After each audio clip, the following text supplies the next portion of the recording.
Hello aspirants, I am Indumati Karthikeyan from Inkar IAS Academy. Today we are going to discuss about the 31st January current affairs. The topic taken from the Delhi editorial. The topic is Sri Lanka's ethnic problem.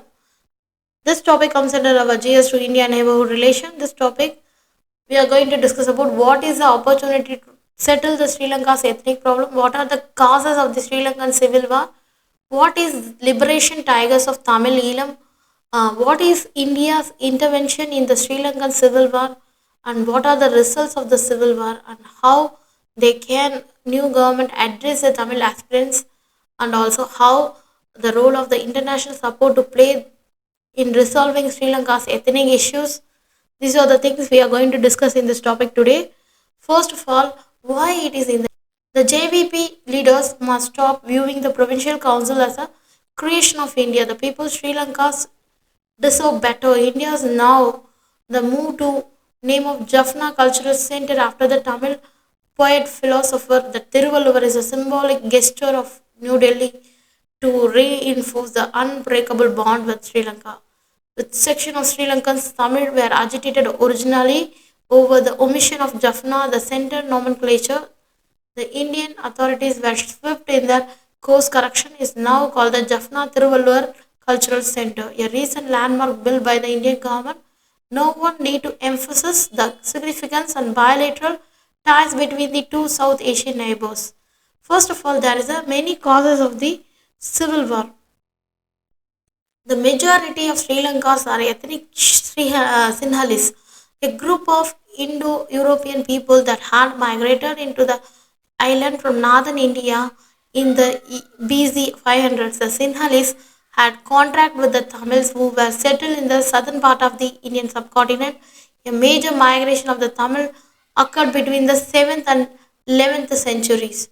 So, after this, in the British period, they started ruling the country in 1815.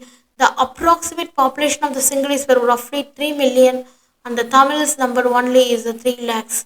So, apart from the ethnicities, the two groups also differed in the religious affiliation. The Sinhalese were predominantly Buddhist, and our Tamils were mostly Hindu people.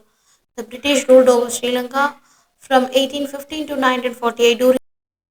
During this time, they brought nearly a million Tamils to work for the coffee, tea, and rubber plantation in the island nation. The British also set up good education and very good infrastructure in the northern part of the country, which was where Tamils were a majority. This also flavored the Tamils in the civil services. All this naturally fostered the ill feeling among the Sinhalese. This is a uh, case in British period. After attaining the independence, the new government initiated many laws that discriminated against the Tamils. Sinhalese were declared the sole official language, which effectively eliminated the Tamil from the government services. A law was passed and simply barred Indian Tamils from getting citizenship. The Tamils started demanding equal rights in the homeland country, but there is a demand were just in their method of peaceful. However, the ethnic tension was rising in the country. The successive Sinhalese government did nothing to provide equal rights and opportunity to the Tamil people. They were even target the sectarian violence, and also there is a liberation tiger in the Tamil Eelam. Who are the liberation tiger of Tamil Eelam? They are LTTE, predominantly called as LTTE. The Liberation Tigers of Tamil Eelam was formed in 1976 by the Prabhakaran with the intention of acquiring a homeland for the Tamil in Sri Lanka, especially in the northern and eastern part of the island. The group first struck in only 1983. They were attacked an army patrol at Tirunelveli in Jaffna. 13 army men were killed, which prompted violence on civilian Tamils by the majority community. The initial days of the LTT were focused on fighting the Tamil factions and consolidating the power, sole representative of the Sri Lankan Tamils.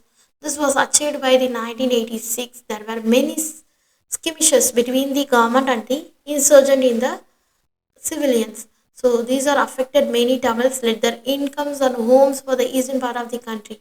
So there is an Indian intervention in the Sri Lankan country. There is a peacekeeping force was sent to island. the hope of bringing about the peace. They proved to be a terrible disaster. That is instead of negotiating the settlement between the both parties, the Indian troops ended up fighting the Eastern group. About 1,200 Indian men died, and also Rajiv Gandhi was also victim of the LTTE in the year of 1991. He was assassinated by a human bomb at an election rally in Sriperumbudur in Tamil Nadu.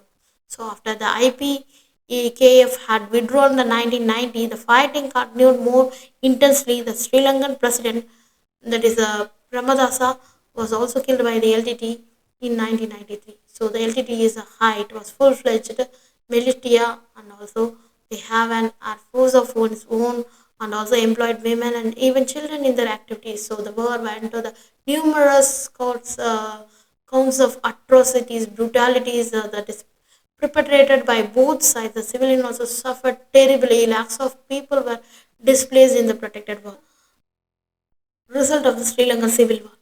There is finally the Rajapaksa government decided to come hard on the LTTE, and extreme offensive started in 2007. There were intense fighting between the government forces and the LTT. The thousands of civilians were caught on line of fire, and also the government accused and targeting civilians of destroying entire villages.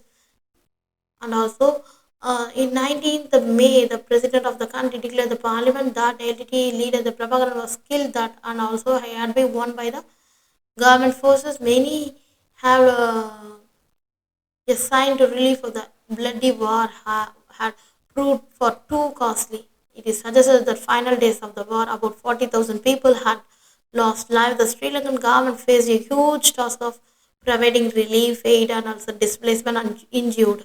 So these are the total cost of the 26-year war was estimated about USD dollar 200 billion. So this is a major drawback of the result of Sri Lankan civil war. How to be new government address this Tamil aspirant as a right. So first of all, we need to they have to first of all they have to full implementation of the 13th Amendment. That is, the government should prioritize the effective implementation of the 13th Amendment to the Constitution, which allows the provincial council and limited autonomy of the Tamil majority region. This step is crucial for addressing Tamil political representation and also governance. And also, there is an engagement in the inclusive dialogue. That is, establishing a direct and inclusive dialogue with Tamil political leaders and communities is essential. The dialogue should focus on addressing historical grievance and also ensuring the Tamil voices and hear the national policy making and fostering the reconciliation. And also the third thing is address land rights. First of all, there is a many land issue and resettlement issue. The government must take an action of the returned lands occupied by the military to the rightful Tamil owners, and also halt ongoing the land grabs that threaten the Tamil communities. And also there is a commitment of the human right accountability. There is a new administration should commit and addressing past human right violation during the civil war, including accountability and wartime atrocity. These include the repealing and repressive laws like the Prevention of Terrorism Act, and also disproportionality affect the Tamilians. And all, finally, they need to give the cultural recognition and legal rights for the Tamil people to promote the Tamil culture and ensuring the Tamil is recognized as an official language alongside Sinhala would help foster a sense of inclusion and respect the Tamil identity within the broader national framework and enhancing the community cohesion. So these are the steps Sri Lankan government should do that. Then they will get the equal rights for Tamils and Sinhalese, and also there's a many international support is required to do this issue. First of all, there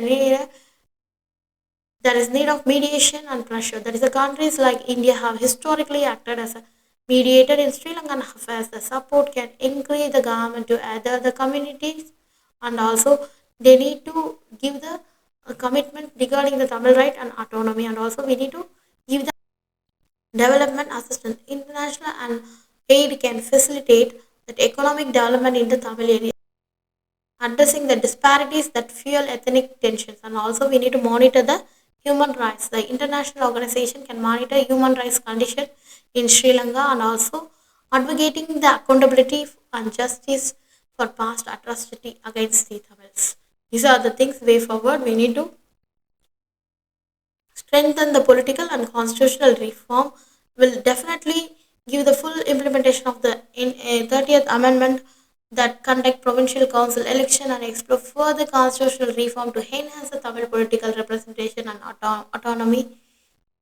Thank you so much.